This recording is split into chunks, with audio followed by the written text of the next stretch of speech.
yeah, you don't need a degree to figure out what the big story still is at the moment, and that's Lord Mandelson. The Foreign Office is reviewing a payment that was made to him when he was sacked. That's back in September. Yes, Peter Mandelson is thought to have received a 5-figure lump sum that was equivalent to 3 months' pay, despite only being in the role for 7 months. Very nice.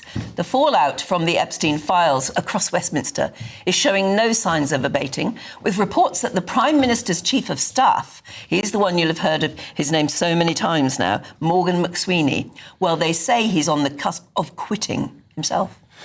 And the Deputy Prime Minister, David Lammy, has become the first Cabinet Minister to break ranks with Sir Keir Starmer after his allies told journalists he warned the Prime Minister about Mandelson. Which is a bit odd, because there is a clip I think we were playing last night on one of the programmes here last night, where Lammy was saying, oh, Mandelson's absolutely the right person for the job. Yes, well, there you go. I suppose he was towing the cabinet line. Short memories. But now he's saying he actually warned Keir Starmer against the appointment. So what's going on? And will anything happen at all anyway now? Let's get into all of this with Deputy Political Editor at The Spectator, James Hill. Good morning, James. What's going to happen next, James?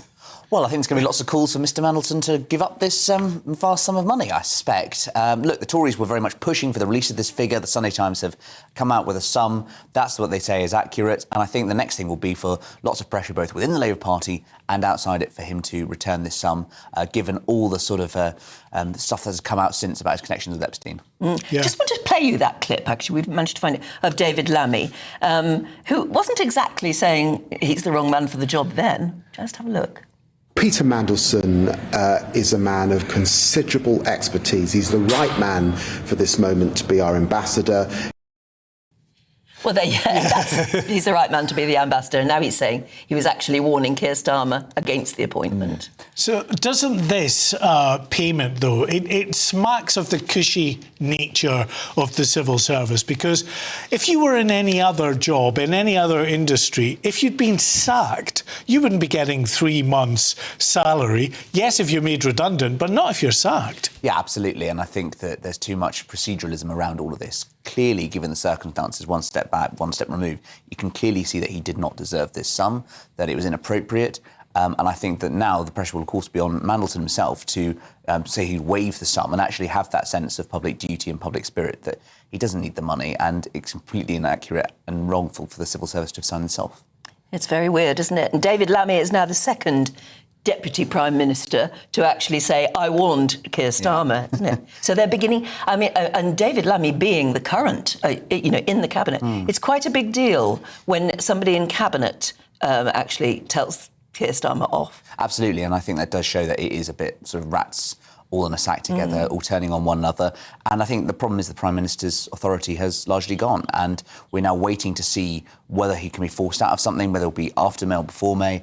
And I think this is a really deep sign of a government in deep distress. But what does Lammy get out of this, though? He can't be on manoeuvres. No one really seriously thinks he's a contender for the top job. I think that it's very much more about self-preservation and sort of saying, I was not culpable in all of this. I was very much against it. Although it is, of course, you saw with that clip there, really striking how this all comes out after the scandal. Of course. Rather than actually saying this, putting the head above the parapet at the time. Yeah, I mean, and Keir Starmer, I mean, I'm almost beginning to feel sorry for him because, although a lot of people are crowing at the moment, but he must sense that the sharks are circling now, and he must be despairing about what to do next. Yes, I mean, because he's not decisive in his best days. No, I mean, maybe he'll do a focus group on it. But I was speaking to Labour MPs this week, and they heard the Prime Minister absolutely furious going through the voting lobbies, effing and blinding, saying he's lied, etc. And I really think that is how he feels. He feels personally let down by this. You saw him at PMQs. He looked incredibly uncomfortable. His hand appeared to be shaking somewhat. And I think that does show that he does not feel the master of events. And given you're the Prime Minister, it is not where you want to be at have electoral hammering in 3 months' time. Listen, James, he can feel as betrayed as he likes, but at the end of the day, everybody knew what Peter Mandelson was like as a character, the flaws in this man who'd been sacked and then reappointed on 2 occasions before this. He made that judgment call, and it seems, what we're being led to believe anyway, that there was warnings that were issued to him about the nature of Peter Mandelson, the red flags that he clearly chose to ignore. Yeah, so what would have made him so determined to appoint Peter I Mandelson? think two things would have done. First of all, his considerable skills as a charmer, a courtier, and a diplomatic type. So I think they thought that he got the skill set for it. And second of all, the nature appeal to Trump. I think they probably saw something similar in each other. But as Mark says there, the risks were so high, the reward was clearly not worth it. And I think this has gone from being a story about process into one about judgment, and that's why it's so damaging for a Prime Minister who claimed to have a better moral judgment than Boris Johnson. Not long ago, I introduced Claude Note, a powerful AI-enabled meeting assistant, and today we're excited to have in hand Claude's latest upgraded version. Is this a platinum credit card? Nope. It's Claude Note Pro, your updated AI-powered meeting assistant. With 4 built-in microphones, Claude Note captures everything and records crystal clear audio up to 5 meters away. But it's more than a recorder. Take photos, jot ideas, mark highlights, and during key discussions, if I press the button just right here, it instantly saves 30 seconds of key audio as a highlight. I never miss important details. And you've got 50 hours non-stop recording on Note Pro, or 60 hours on standby. There's a smart display showing battery life, recording status, and file transfers, so you always know what's going on. Then, Claude turns it into structured notes, summaries, insights, to-dos, even analysis of power dynamics in the room. And with Ask Claude, your contextual AI assistant, you can draft emails, extract data, brainstorm, or find anything across past meetings. And you're safe knowing that your data is yours and completely private. Click the link in the video description to pre-order your Claude Note Pro. And if you'd like to experience Claude Intelligence even earlier, I've got a special offer for you. Use the code GB20 when ordering Claude Note and get 20% off. Well, I'll tell you what, let's get the thoughts of a former Labour advisor, Paul Richards. Paul, good morning. Good morning. OK, so if you're advising Keir Starmer right now, what do you advise him to do? Well, I think the most important thing now is to wait for the results of this inquiry that he's called, because the inquiry will get to the bottom of all of this speculation about who advised him, what the advice was. I think one of the things will fall out of it is the question of the quality of the vetting, because the vetting system seems to have utterly failed on this count. And then on the story of the day, you know, this money, this kind of ex gratia payment that seems to have been made to Mr. Mandelson, the only decent thing now is for him to return that money. And my suggestion would be, if advising him, would be to say give it to a women's refuge or a charity dealing with violence against women and girls, because at the end of the day, that's what this actually is all about, is about the women and the girls who are trafficked and abused.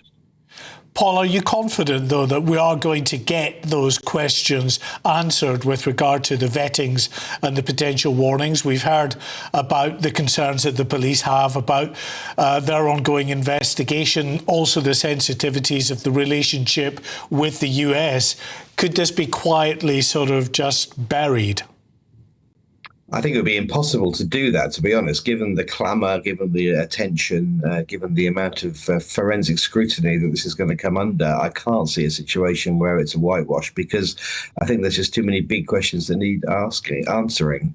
And so I am confident in the process. And I think, you know, one thing we do quite well is these very detailed investigations, Chilcot and so on, where you do get the truth. But the problem is, it's going to, for the Labour Party, for the Labour government, it's going to take months. You know, This is now sort of the dominant issue of the year. So, you know, you think we've just started with this story. I mean, it's just going to go on and on and on, and with weeks and weeks to come of who said what to who. We also saw over the weekend, didn't we, you know, the first of the cabinet ministers' so-called friends, and we all know what that means, coming out and saying, you didn't know this, or I told them that, or, you know, I'm in the clear, honest gov. And I think we're going to get a lot more of that. And then, of course, you've got all the speculation about the leadership. So there's, you know, various different camps within the Parliamentary Labour Party staring at each other in a Mexican standoff. Who's going to go first? None of them has the overwhelming support from the Parliamentary Labour Party, the 80-odd that you need to trigger a challenge. So there's no obvious candidate in the wings like there was when Gordon was trying to get rid of Tony Blair. So it's just a massive mess. And a lot of speculation as to will Starmer go. I honestly think he'll still be there because there isn't a mechanism to get rid of him, and there isn't an obvious contender to replace him. Yeah, but I don't know whether the people, ordinary voters, are going to put up with it taking too long, are they? I mean, we're all going to be absolutely fed up with it and with nothing happening. We wanted, and people voted for, a government that was promising to be a clean brush, to actually be fresh, be changing everything and getting rid of all of this pedantry, I suppose, and yet they're worse at it than anyone. And if they hang on in there, we're all going to get mightily fed up with them, aren't we? Well, we are going to get fed up with this whole issue, I think. And that's why the best thing that Labour MPs can do, and most of them are doing this weekend, is back to their constituencies, have coffee mornings, knock on doors, do the surgeries that help people with their problems, deliver the change that people want. I mean, interestingly, I've spoken to, I don't know, maybe half a dozen MPs over the last 2 days, and they're saying, yes, of course, Peter Mandelson is coming up on doorsteps, but it's not the overwhelming issue. People are more concerned about cost of living, potholes, the NHS, all the stuff that really matters to people. So it may well be that this sort of rumbles on in the background. And if the government just gets on with changing things, lots of announcements last week about the cancer plan and who knows what else, if they can sort of cut through on those things that do matter to people, that do make the change that people voted for, then it may well be this government can survive this crisis. So it's a big squall. It's appalling. Let's not forget what it's really about. It's not really about Peter Mandelson. It's about Epstein and about that horrible person and what he did to all those women and girls. And the victims mustn't be drowned out in all this political furore. But it's entirely possible, like the government did under Profumo, by the way, can survive until the next general election. Yeah, but Profumo sort of disappeared very quietly into the background and did good works for the rest of his life. But it didn't bring down the Prime Minister. No, it didn't. It's the biggest scandal of the 60s. But the Prime Minister just carried on going. That government lasted the full 5 years. So, it is a comparable scandal, I would say. But it doesn't necessarily mean in our constitutional system that it triggers a general election and gets rid of a PM. I mean, I'm being Mystic Paul now. I don't know, neither does anyone else. But that would be my best guess. Well, thanks very much, Mystic Paul. We'll come back to you to double check some other point. And thank you very much to James. Thank you. Right, we have to read this out. So Lord Mandelson has previously denied any wrongdoing in relation to Jeffrey Epstein, stating, "I was never culpable or complicit in his crimes. Like everyone else, I learned the actual truth about him after his death." He added that he had relied on assurances of his innocence that turned out later to be horrendously false. Well, a Downing Street spokesperson also told GB News Peter Mandelson's actions are unforgivable. He lied to the Prime Minister, hid information that has since come to light, and presented Jeffrey Epstein as someone he barely knew. And then they added, we've already strengthened the ministerial code, giving the independent advisor greater powers to launch investigations, introduced a new monthly register of gifts and hospitality, established a new ethics commission, and ensured that ministers who break the rules cannot receive severance payments. So they've done all that tidying up, but whether it impresses anyone, I don't know. Actually, one of our viewers got in touch yesterday with a very good point, I thought, about the vetting. He said, if you're vetted for anything like work in the military, work in intelligence, frankly, in industry now, if it was known or you had to admit at any point during that vetting process that one of your friends was a convicted paedophile, you would never hear from them again. I mean, you wouldn't be considered for the job at all. That would be enough. But clearly, in politics, maybe things are different. Well, these are the red flags, I'm sure, that were over Sir Keir Starmer's desk. But what we need to know is why he decided that it was in the best interest of the British government to ignore that and go ahead with his appointment regardless. Yeah.